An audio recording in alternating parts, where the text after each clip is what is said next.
Today's episode of Construction Genius is somewhat unique. It is a discussion with the CEO of Harbor Capital, Levi Benkert. And Harbor Capital is a hyper-focused Class A and B industrial real estate investment firm operating in Texas. And what's interesting about this is Levi's journey from a newly married 18-year-old who purchased his first home in, of all places, Sacramento, California, where I'm sitting right now, to growing a business that has a goal of getting to $1 billion in assets under management by 2030. And he is currently crushing that goal. But what's interesting about my discussion with Levi is how he has grown as a person through his involvement in business over the years, through the successes and the failures, and what he is focused on in order to grow a company that not only fulfills himself, but also provides a tremendous return on investment for the people who are invested with him, with his partners.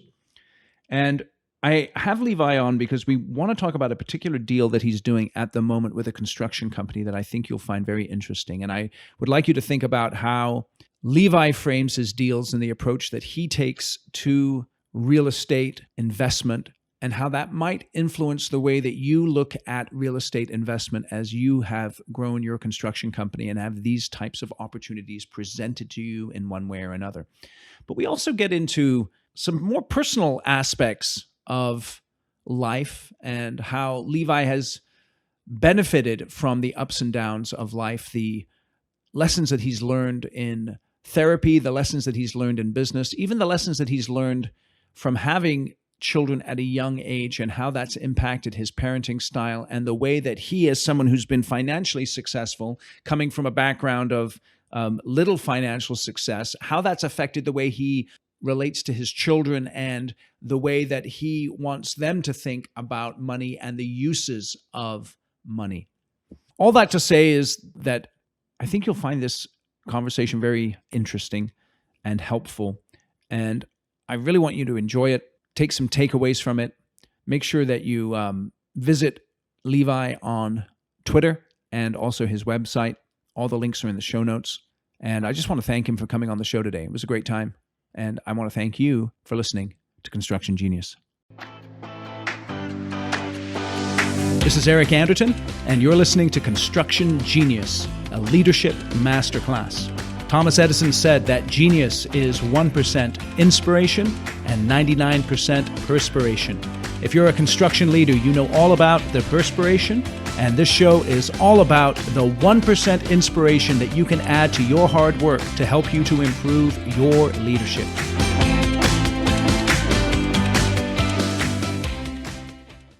Levi, welcome to Construction Genius. Thanks for having me. It's exciting to be here.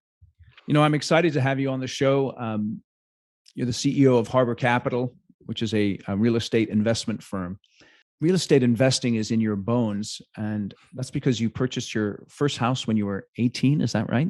That's right. Yeah. My wife and I got married real young. I was 18, and within 4 or 5 months, we thought, gosh, we probably shouldn't be renting. Literally walked into a real estate agent's office. Happened to be a guy there, Brian McMartin. I still remember his name. And he should have kicked us out the door, but didn't.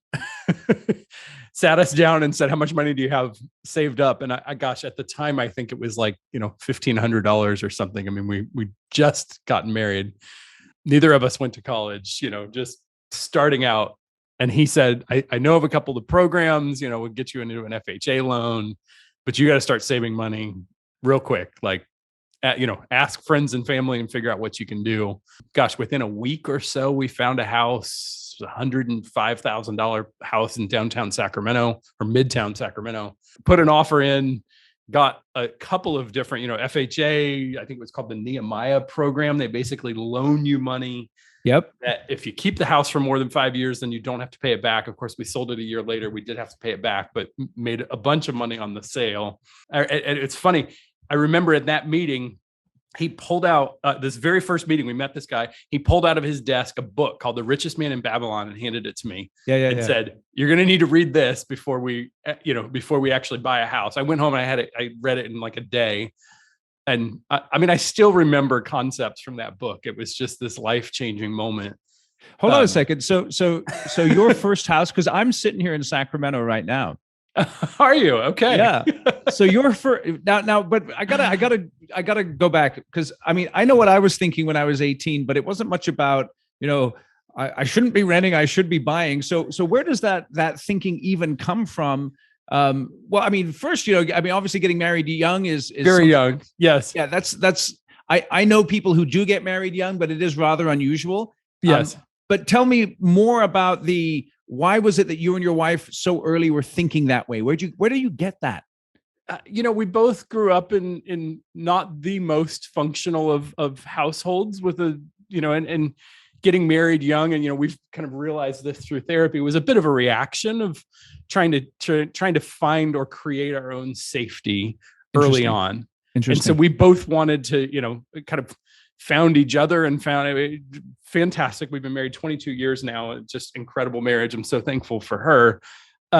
We both were kind of looking for safety and companionship in a way that we could build something. And so I think for both of us, it was just this, like, we got to get to work. If you're going to do this, you got to do it right.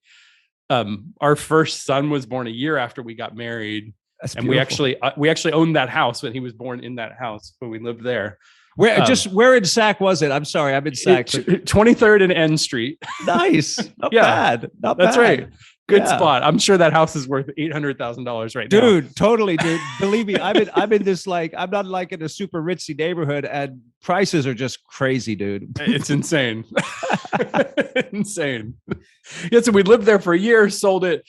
During that time, started actually two different coffee shops in Sacramento. Those were literally 4 blocks down the road. The first one was 4 blocks down the road. The other one was a couple of miles away. What were the coffee shops? Tell me the names.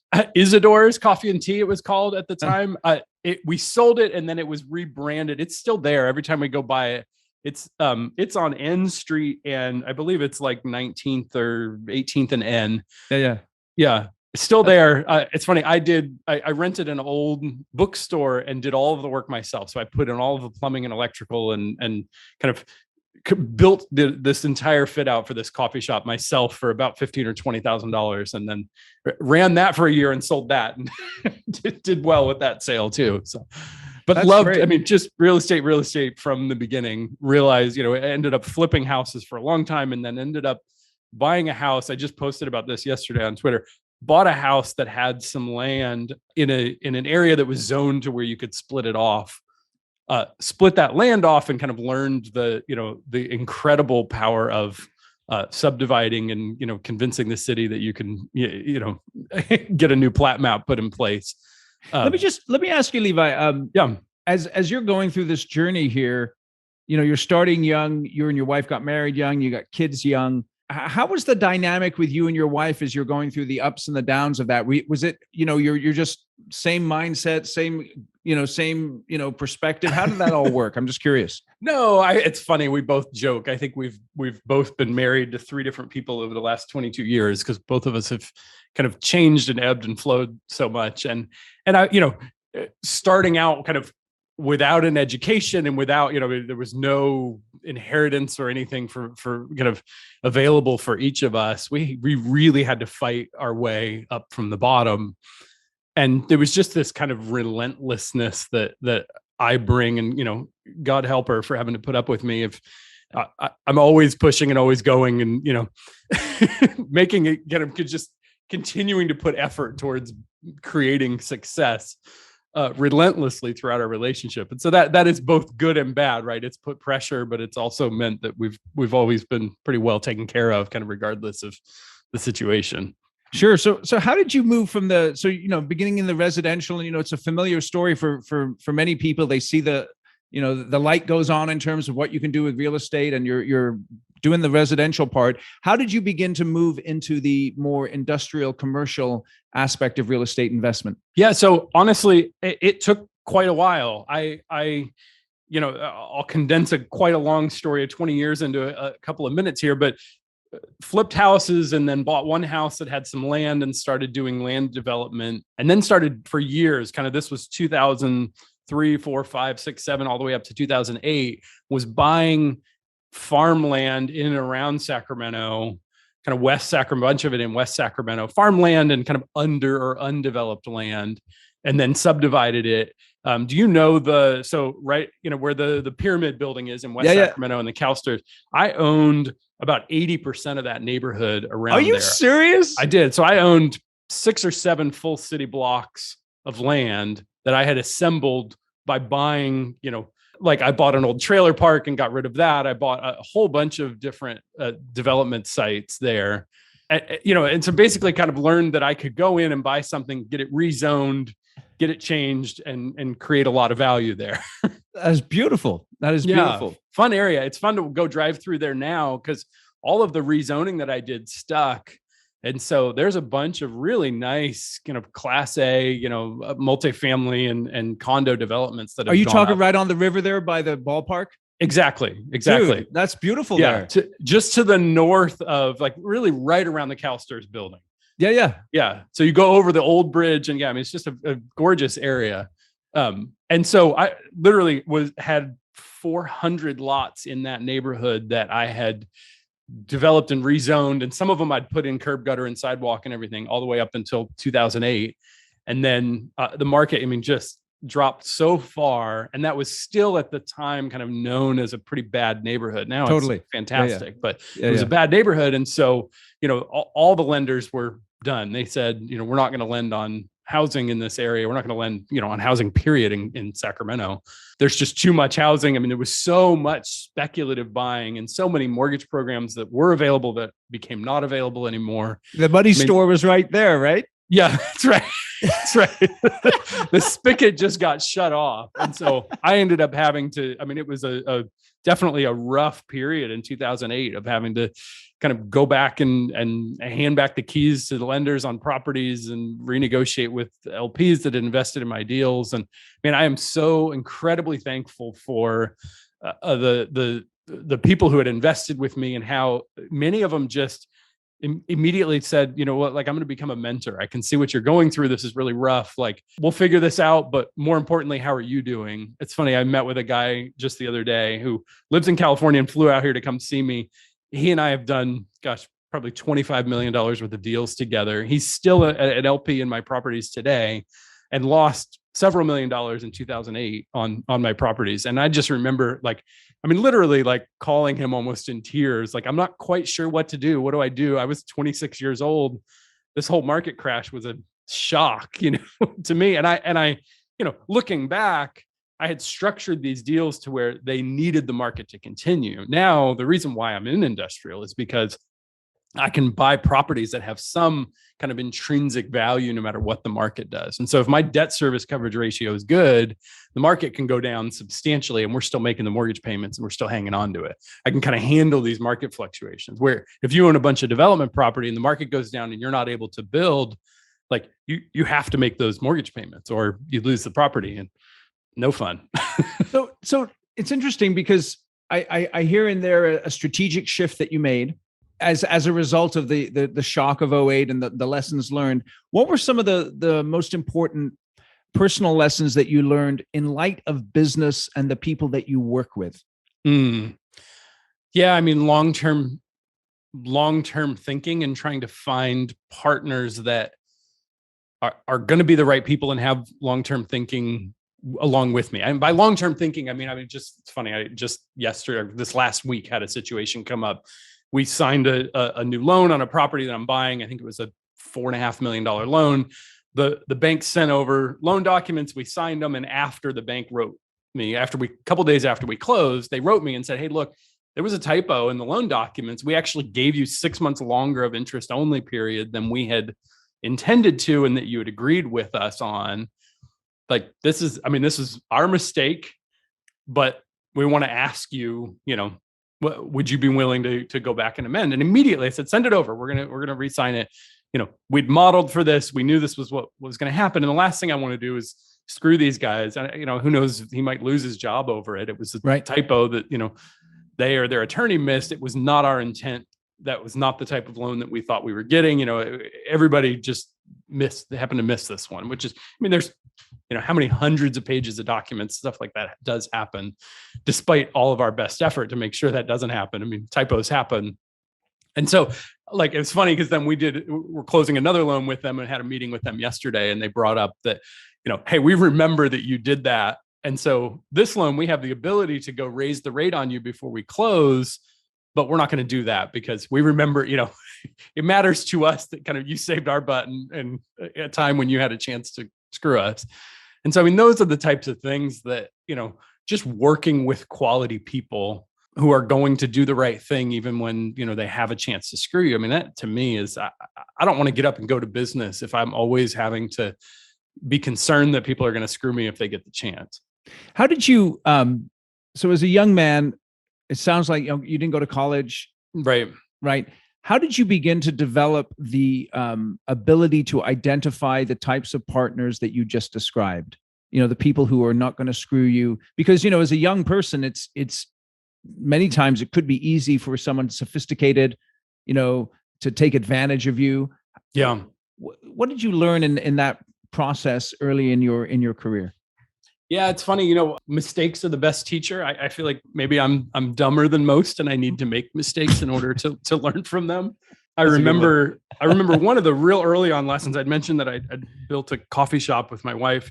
The second location that we did, we basically found one that had shut down and went and found the guy who had the lease on it, and he was still paying on the lease. And, naively thought it was probably his branding. I can do a better job and go in here and kind of revive this old location that's shut down. And he completely, I say he took advantage of me. He took advantage of the naivety that I thought I could fix it. Well, he'd already been open at that location for a couple of years and found that there's just not enough parking and there's not enough of an attraction to that neighborhood. And so it was a bad location for a coffee shop. And so I went in and used all of his equipment and opened up. It only took a couple of weeks to open it up because it was all there, but I was signed on to a lease agreement for, I basically took over his lease, and gosh, good for him. He was like, great, I'll wash my hands of this mistake. Some kid's going to come along and, try to make a go at it. And I remember it only took 3 months to realize just nobody stopped by. That location was empty most of the time. And I remember what it just absolutely, the only way to say it, he was an absolute asshole to work with. He was like, you screwed up. I don't care. You should have asked me, and I just remember feeling this visceral feeling of gosh, there are some awful people in the world, right? Who, and to his credit, he didn't do anything illegal.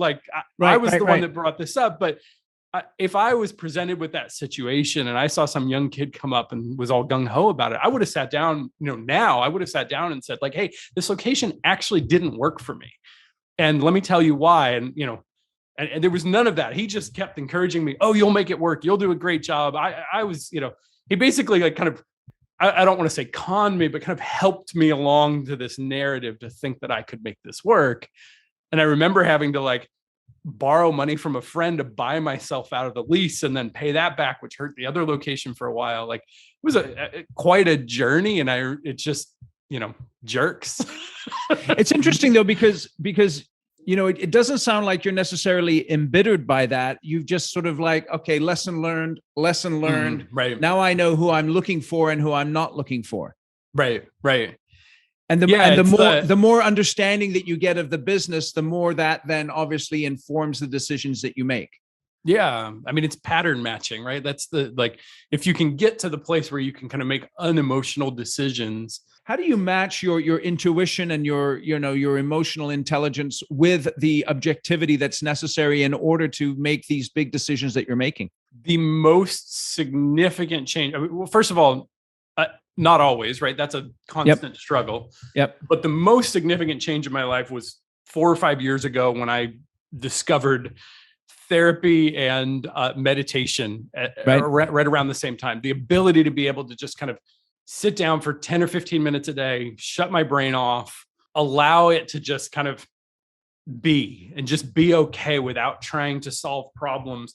And also this, I mean, I feel like it's an old like Buddhist concept of kind of the disassociation between the ego and the monkey mind. Sure. You know, and then the self, the ego and the monkey mind on one side, and yourself, like, you know, it's that idea of like, who's talking to you when you're talking to yourself, or who are you talking to when you talk to yourself? And you know, of course, there's not like scientific basis for this, but it's a really interesting way to think about the thoughts that bounce around in your head, that there is the you that is separate at the core of it, and that is a fundamentally okay person. Right. And then there's the monkey mind, which is like not okay. It's the ego, which says this person's unsafe. You got to do better. You got to get more accolades. You got to have these people like you better. And if you can somehow learn to try to disassociate those two, I feel like I can both be a really, you know, at my best day, a really enthusiastic person and excited, but also step back and say like, I'm excited, but you're the kind of person that I've seen before that is really dangerous. And so therefore I'm going to like pull away from you, and we can have a fun friendship, but I'm not going to like trust you with my money, or we're not going to go into business together, even though I have fun with you. Okay. So a couple of different things there. This is odd construction podcast conversation. Yeah, I know it is a little bit. What's been your main insight from, because you mentioned therapy, what's been your main insight from therapy? It would have to be that's a great question. Just this view of myself, this kind of outside view of myself, almost this ability to like step outside myself and look at my actions and see how these emotions that come up sometimes, these reactions, are driven by this need deep inside me to be liked, to be loved, to be, you know, to have people think I'm special. Yeah. And then disassociate from that and say, but like, I actually don't need that. Right. What's that? The Viktor Frankl book that he wrote when he was in a concentration camp. Man's Search for Meaning. Yeah. Man's Search for Meaning. He talks about lengthening the space between stimulus and response. Yes. Yeah. So the quote, such a powerful thing. Yeah. Between stimulus and response, there's a space. In that space is our freedom to choose. Yes. To make our choice. And then in that choice is our freedom and our growth. I thought before going to therapy and before kind of discovering this new way of thinking, I thought that I had no choice but to respond the way that I felt first. Right. And so getting to the place where you can have a stimulus, have a, you know, whatever. I mean, it's funny, just one thing I constantly struggle with, if I lose a deal, it happened a couple of months ago where it's just this fantastic property that we were in escrow on, and the seller came back and tried to renegotiate with me. And my initial response was like, he is attacking me. Like there was this just deep inside, like feeling that I needed to fight. Right. And then I remember thinking at that moment, like, I'm going to lengthen the space and just sit with this for a minute. Okay. How did you lengthen that space? Because that's the question I wanted to ask you. How do you get into that space between stimulus and response? How did you do that? You know, one of the ways that I've learned quite a bit, and I'm still learning, is this, to notice the somatic data. Is it my stomach? Is it in my chest? Is there some tightening? I noticed, and I've started to notice this feeling of like reactivity, and it's almost the fight or flight trigger, right? Like it is, yeah. You know, walking down the street and you hear a loud boom and you look and someone's, you know, firing a gun, like you're gonna respond, right? And you have to. That's great. And in that second, you should, you know, you start to get in a car crash and you reach for your kid. Like there's some things that your body will do as a reaction that you don't need that space between stimulus and response. Yeah. But learning to identify which of the things are the ones that you need to respond to and which are the ones that you need to like take a minute. And I remember like getting that. It was an email from the real estate agent, the broker who was selling the property, saying that the seller was kind of being a jerk and just playing hardball with us and being totally unreasonable. I remember feeling this like tightness in my chest and this personal attack, and then just said, you know what, I'm going to take a couple of days. I'm going to take a day to respond to him. And by the next day, I had realized I don't need to buy this property. There's nothing, like there's plenty of other properties that we could buy. And so I just sent this really nice email to the seller, or to the seller, and, you know, CC'd the seller and the agent and said, I'm sorry, that's just too far. We're, attached is the cancellation. If you want to try to work with us and be reasonable, that's fine. And he literally just sent over the cancellation and we were done and washed our hands and walked away. Yeah, I think in there is a couple of things. Is one of the things I've learned about negotiation over the years is that being willing to walk away is one of the most powerful things that one of the most powerful tools in your negotiating toolbox. Yeah, it's true. But even being willing to walk away is even more important than actually walking away, because if you can sit in that power, so to speak, of being willing to walk away, then you don't fall victim to chasing it. Chasing that deal, like you said, and the fact that you could go through the mental process of saying, okay, I love this deal, but this is happening with the terms changing, plus there's a whole bunch of other opportunities still out there. Therefore, I don't have to do this. Right. I want to go back a little earlier though, because with your company, you have a number of investors who invest with you. Right.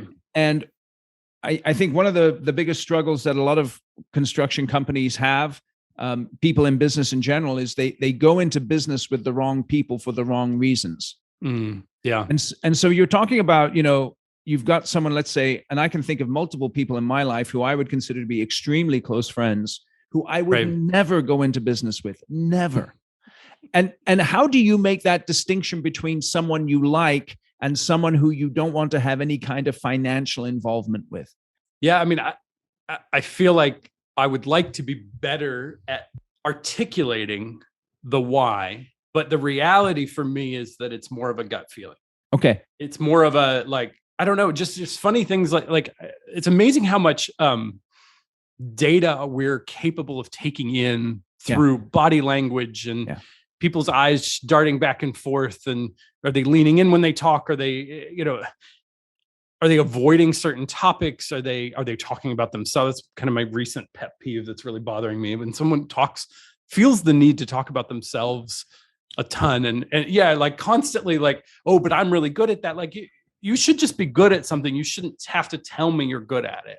It's like, I mean, one thing that's come up again and again for me, if somebody needs to tell me that they're honest or remind me that they're honest, then they probably actually aren't. So it's all these little things. And then just getting to the place where you say, look, I can't quite articulate this one, but I know that I just don't have a right feeling about this person. Yeah. It's interesting. I think there's a lot of interesting stuff in there about the, as time goes on and we collect all of this information, like you're saying, and it informs our intuition. Yeah. And that then helps us to make decisions in addition to the objective data that we have, that we add those things together, and that can really be effective. As someone who is it sounds like you're pretty intuitive in the way that you work. Mm-hmm. Do you have partners who are involved in your business who are more objective minded, who can sort of marry up with you and help you through some decisions like that? Absolutely. So we've been doing, I'm not sure if you've heard of the Culture Index. Yeah, I've heard of that. Yeah. Fantastic system for basically kind of grouping different individuals within a business. And, it's quite a bit to learn, and it's not the cheapest system, but we're certainly at a place where it has started to make sense for our company. And so we took the dive and paid for it and are kind of going through the team, and everybody's taking classes. But you take this relatively simple 8-minute long, it's not even a test. It's just your screen fills up with words and you click the ones that you identify with. It doesn't tell you click 3 or 4. It tells you just click any ones. And so you might fill the screen with 26 different words. And, the first screen is words that you identify with in your current situation. The second screen is words that you identify that you need to be good at in order to show up in your place of work successfully, or to be successful in your place of work. And, it kind of helps you identify like, oh, I might be, daring and, click these words on the first page. And then the second one, you're like, I need to be reserved and, quiet and, allow somebody kind of deferential and, these things that you're like, oh, I have to be that, but I'm not very good at it, but I should be better at that. Anyway, all that to say that system is really helpful for me, because I do need I need people that are smarter than me, which is, a good percentage of the population is, so that they're helping kind of run analysis and be perceptive and figure out what they're running the spreadsheets for me and figuring out whether or not we should really do this deal. Okay, but it's interesting because you've said this a couple of times in our interviews so far about people being smarter than you or something like that, right? Right. And I have no problem with that at all because I know many people who are way smarter than me. But what is it that you bring to the table where people are saying, I want to work with Levi because of X? What is that? I'll steal a Steve Jobs quote because I heard it and have never been able to forget it since I heard it. He said, other people play the instruments really well and I play the orchestra. And okay. For me, that's what it is I can identify talent within people, shine a spotlight on them, give them the tools and resources they need, help them identify. And that's one of the things that I feel like a big portion of the population struggles with is identifying clear goals and objectives and sticking to them. I can take a team of people and say, hey guys, let's all see that flagpole way off in the horizon. Like that's where we're going. I want us to get there. And which then motivates people to put their head down and do the work and look up every once in a while and say, remember Levi said that, we're going there. And so that for me is like, I can find people who are much smarter and much more talented than me at all the parts and pieces. And I can keep in my head, oh, you're doing that over here. This person's doing that over there. And together we're going to come back together and we're going to make this and we're going to head to that point. So I heard two things there: identifying the end goal, but then also identifying the talent within different people to put together the team to achieve that end goal. Yeah. Yeah. And the downside over and over again I've had, and something I constantly need to work on, is I will get people to burn themselves out. Because people do, like, often the feedback I'll get is like, I'm so excited about this. I'm so happy to be a part of this team. I find myself working at, 2 a.m. on Sunday morning because it just is so like, it feels so fulfilling to me to be a part of this. And I'll have again and again, I've had people burn themselves out or be, kind of almost even start to resent me. And so that's something I'm constantly working on, is trying to like dial it back and say, but make sure you spend time with your family. Make sure you're not pushing, you don't need to push that hard. It's okay to go paddleboarding in the afternoon if you need to.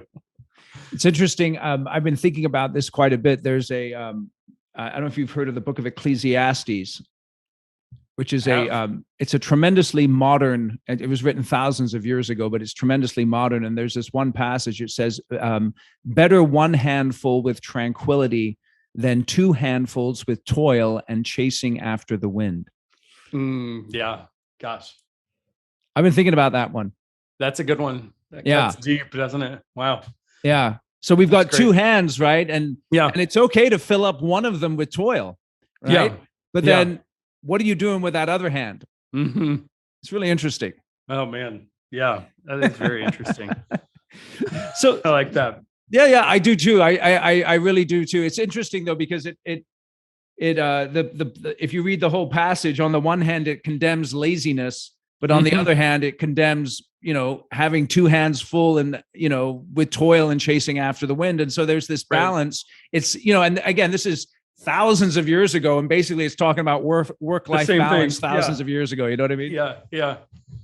Let me ask you though, with the way that your company Harbor Capital is just give us the 30-second snapshot, because I know there's a particular topic that I want to get into based around your business. So give us the 30 seconds on Harbor Capital. Yeah. So I in 2019 sold a multifamily development company that I had built that was building apartment buildings internationally. We were renting them to the U.S. government, basically wherever there was a U.S. embassy. In a country where housing was hard to find, we would go buy land and develop an apartment building there. And so when I sold it, there was a significant pipeline of properties, and typical size is 125 to 150 unit apartment building. We had a significant pipeline of projects all over, mostly in West Africa or East Africa, that we were building. I sold that in 2019, and then basically took a little bit of time off when the pandemic hit, trying to figure out what was next, and realized that of all the different properties I'd been involved in, and for sure it was real estate. There's no question, I'm real estate through and through. But for all the different properties and investments I've been involved in, I really despised the ones that kind of you had so many people chasing them. For instance, you go try to buy a house in Austin, even right now when the market's kind of softening because of debt a little bit, you still have 10, 15, 20 offers on a property. Like I don't want to be the, wait for the next greater fool. I don't want to buy something at the top of the market today and hope the market keeps going up. I want to buy something where there's not 50 people chasing it. That's just deep value, good property. And industrial by far and away ticked all the boxes for me of what kind of business I wanted to build. It was one that, I could become an expert in. There were not very many other experts in it.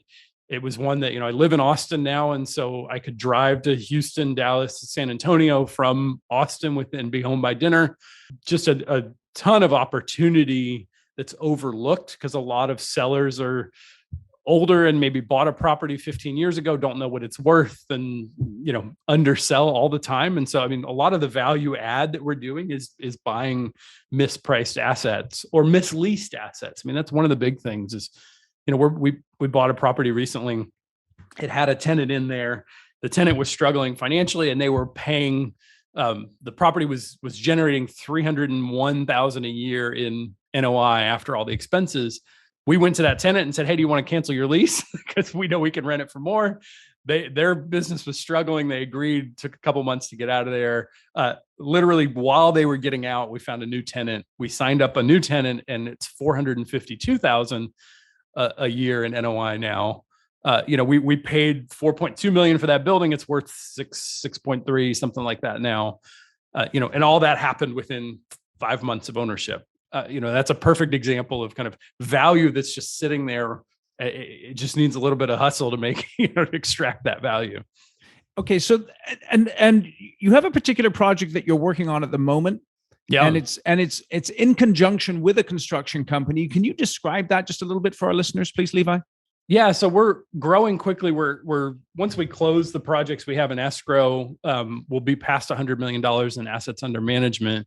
And as we're growing, the thing that's growing the most is our access to capital. We now have 1,000 LPs on our list, many who are doing their third, fourth, fifth investment with us and kind of calling us up and saying, "Hey, I want to allocate more. If I give you $1 million, where could you place it?" And so we're trying to basically look at what are the most sustainable ways to grow. You and I talked about this earlier, this kind of silly little mantra that we have in the company is buy, refi, die. Okay. Meaning basically that means we hate taxes. Join the human race. That's right. And so in order to buy something that you're okay with that concept of refining or, sometimes 1031 out, but refi and own it forever and die and pass the asset on to your kids, it has to be a top quality asset. And while there's most definitely real estate to be had in the market, we're finding, we have more capital available than deals. Yeah. And we don't want to kind of go down market and buy trash that we're not going to be happy owning. Even if it's got a 10 cap, I don't want to own crappy properties that won't handle a downturn well. Yep. And so we started to take a hard look at, what would going up market be like?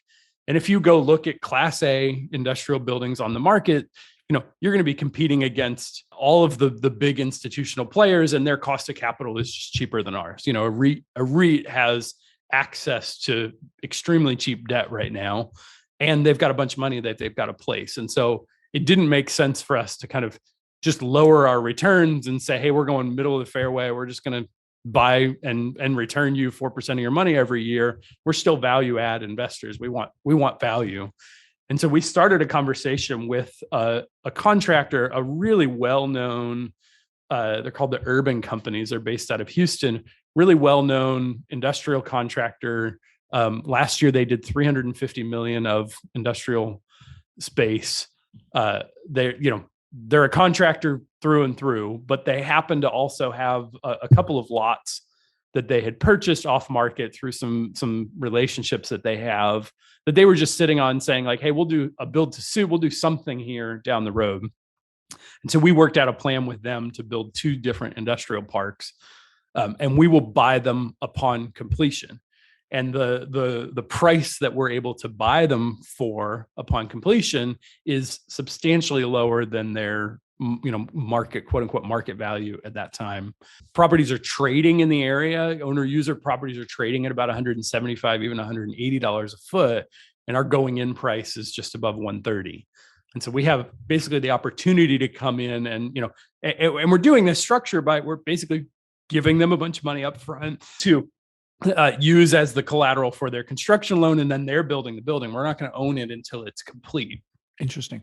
But yeah, hired a great law firm, went through this, intense background check. And the thing we heard over and over again from Don, the owner, about Don, the owner of the urban companies, and about their team, is that, these guys just keep their word. They deliver product on time. They, high quality.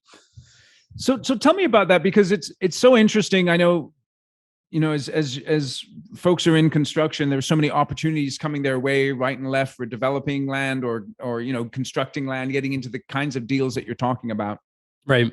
What did you look for in a contractor when you were considering this particular opportunity? So much of it was integrity. And integrity to me is kind of seen a few different ways. One is I actually talked to people who had buildings that they had built by the urban companies. And what they said is similar to what we talked about earlier. We had something we missed in the contract, and the urban companies team made it right. They came back and said, hey, we both had this intent. The contract was written wrong, and we're going to fix it. And that to me speaks of integrity, and that these are the people who can do what's right.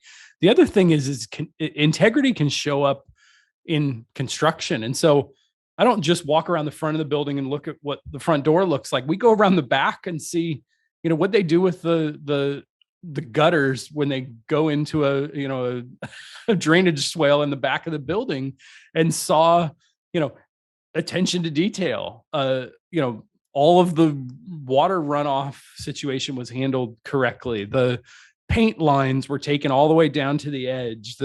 Everything was, it's funny. This funny one little detail, they do tilt up buildings a lot, and they do, they basically take the gutters and they recess them into the concrete. So they basically form the tilt up forms with a channel for the gutters to run in. And so then you get this, it's about a 2.5 or 3 inch inset that the gutter goes into, and then it ends up flush, and it just has a nice look to it. And it's, a better, in my mind, a better quality product, because it's not this gutter that's screwed into the outside of the building.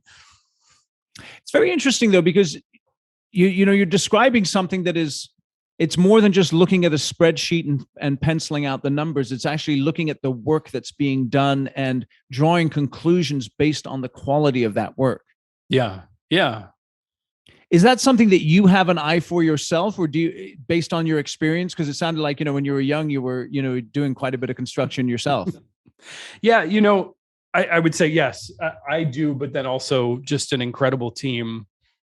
It sounds like you actually interviewed Antonia Botero recently. Awesome. Yeah. So she is our chief operating officer at the company, and also has a, multiple billions of dollars worth of experience as a construction manager, and brings an eye to the table. And then Clint Ivey, who's on our team as well, has built all sorts of different projects throughout his career, and been, basically when we all walk in, there's a lot of experience, and we're able to pick out what's quality, and where kind of corners were being cut. Interesting. So where do you want to take Harbor Capital, Levi? What's your goal for the business? When a year ago when we started, that flagpole out on the horizon for me that I set and started talking to the team when I started to hire people was $1 billion of assets under management by 2030. We're going to get there a lot sooner than I thought. Our first year, the plan was to buy kind of $5 to $15 million, and we're closing in on 100 already. And so we'll certainly, we need to set a new goal in terms of scale. And it's not that I'm sitting here saying I'm only motivated by money, but I am someone who, I heard a term the other day and it resonated with me. I'm someone who's coin operated. Right. It does matter to me to put points on the board, to be able to win, to be able to take good care of my family. I do want to build a family who is able to steward generational wealth. And then I want to leave a bit of generational wealth for them to be able to steward. And even if that's just in the form of, a trust that pays for schooling multiple generations down the road or something, something along those lines. I want to be able to teach my kids to be able to steward, assets and wealth well, so that they can teach their kids to do that. And for me, that was really one of those kind of putting a stake in the ground and saying, like, I'm going to do this differently. I'm going to be able to like build something that that lasts for generations, to be the start of something that lasts for generations. Let me ask you about that. I'm just curious because it sounds like you came from sort of a challenging background. Yeah, both my wife and I grew up in situations that were challenging, and, for sure. But it sounds like you've been able to build a relatively stable environment for your children. And when I say relatively, I just say that because I don't know you. You know what I mean? Yeah, I would say I have to point to my wife on that one. No. I understand. The stability. But here's my question. I can hear in you a drive that was there from a very young age, and a lot of people who become successful in business and build businesses come from backgrounds which are not necessarily privileged to begin with, right? Right. How do you, as a parent, instill in your children a work ethic and a perspective of non-entitlement, even though they have a background where perhaps they're not going through any of the stuff that you went through as a kid? Yeah.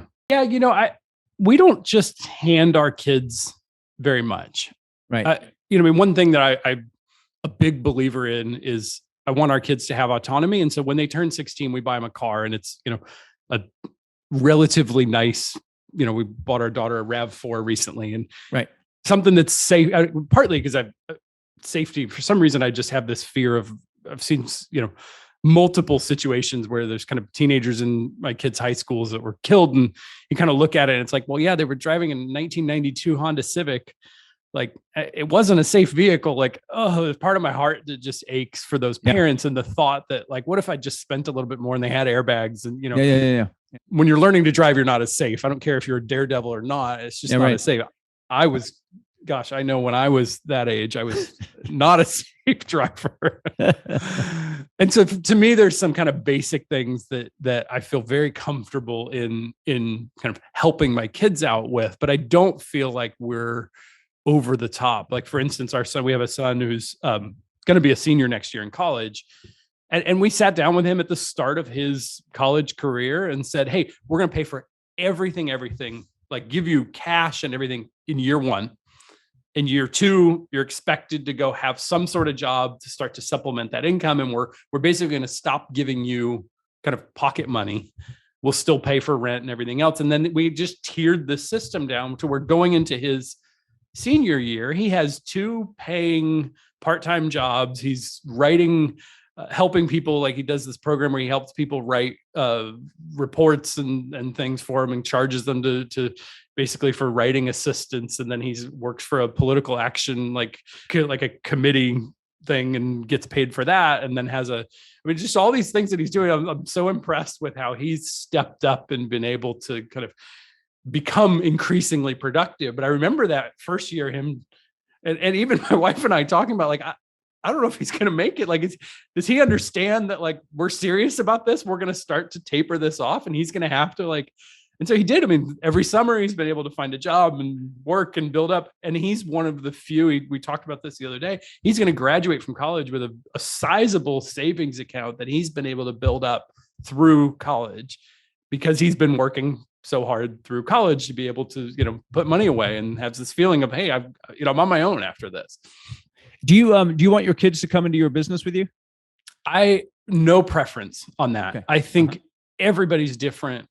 If one of my kids did, I know which one it would be. I've got one kid who asks me lots of questions about the business, but Whether or not she does, I don't know. In the future, my oldest son is extremely interested in politics, and I don't think he ever would be interested in the business. But I basically see what I'm passing on to them. The most important value is the stewardship. First of all, be a good person, but then this, when it comes to money, it's the stewardship of money that's more important than money itself. Because I want to raise kids who are able to like handle a lot and take good care of it rather than to just get a lot and waste it. Handle a lot and take good care of it rather than get a lot and waste it. Right. I like that. Yeah. Whether or not that a lot that they get comes from me, I just think, good financial practices attract wealth. You get more people that trust you with money. You get, like, early on in my career, I remember it being so hard to raise money. Or now, we raised money on a deal a little bit ago, and we've stopped doing it this way just because I've got some feedback from investors that it's a little bit too intense, as kind of too much of a cattle call. But we raised over $10 million on a deal a couple of months ago, and then took 9 minutes. Because there's that many investors who have said, like, hey, I trust what you're doing. We understand, we've seen your systems, we've gotten returns from deals that you own already, and we love these returns. Like, we want to keep doing this. And so now we've started to roll out to a smaller and smaller subset of our investor group every time, and basically stop when it's full so that it doesn't kind of, create this sense of urgency. Interesting. That's interesting. So just tell us, I know you've told us a little bit about your business. Give us just give us again a little bit more about how we can get in touch with you, who you're looking to work with, and all that kind of good stuff. Yeah, so we are Class B, sometimes Class A, increasingly more Class A industrial in Houston, Austin, Dallas, and San Antonio. We are hyper-focused. We know what we know, and we know what we don't know, and we don't touch what we don't know. We love just geeking out on buildings that present some sort of an opportunity. It's funny, we just yesterday got a new one in contract that I'm extremely excited about. It's a vacant building that has just so much potential to create just good returns in the long run. And we love things like that. It's kind of hidden gem of an opportunity. We've got 5 people on the team, as I said earlier, approaching $100 million of assets under management, but continue to grow that. And we're deep value add. We won't, I've heard this saying before, you can't outrun a bad basis, meaning if you overpay for a property, you overpaid. And it's, you can't do anything to fix that kind of stupid. And so for us, we pass on hundreds of deals before we go into something and say, the price per square foot actually makes sense on this one. We always like to buy, when we buy existing, we buy below replacement cost. And then when we buy, we're doing the one we talked about earlier, the 2 different industrial parks where we're buying those pre-construction. First of all, because of the partnership that we have there and the fact that he's been great to us and leaving a good bit of money on the table for us to, extract value from those buildings long term. But also then we're in a city, those are in Katy, Texas, which is growing really quickly and has almost no supply on the market.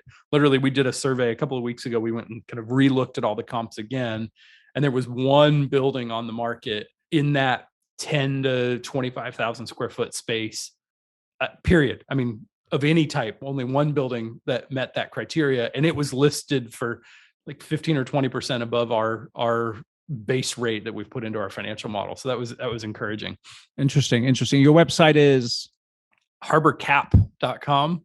Nice. And excellent. I'm on Twitter a lot, talking about stuff and putting my foot in my mouth often, but it's at Levi James here is the handle on Twitter. Beautiful. We will put those links in the show notes. Last question. You moved to Austin. What's the one restaurant we need to visit in Austin the next time we're there? There is a place called Suerte, Suerte, that is just fantastic. It's this kind of, I think they call it interior Mexican food, but they basically import all of the corn that they make their tortillas and different things from Mexico, from different parts of Mexico. And that's our spot. My wife and I go there as much as we can and never can get enough. Excellent. I just pulled it up. I will put the link in the show notes there on East 6th Street in Austin. That's right. It's the spot. Awesome. Levi, you've been very generous with your time. I appreciate you being willing to go certain places that perhaps we hadn't talked about at the beginning of the interview. No, it's fun. So much fun. Yeah, but it was a good time. And I do wish you the best. And Yeah, continued success to you, man. Thanks very much for your time. Thank you. Appreciate it. All right. Hi, this is Eric. And just before you jet off, I want to remind you that one of the things that I help my clients with is when you promote a project manager into a project executive role, and they go from being hyper project focused to then having to shift to building a team and being more people focused, they can often struggle. And it's at that point that they need an outside voice to help them identify the goals that they need to achieve as someone in a new leadership role, the obstacles that are in the way to them achieving those goals, and how they're going to overcome those obstacles. And that's exactly what I do with my executive coaching clients.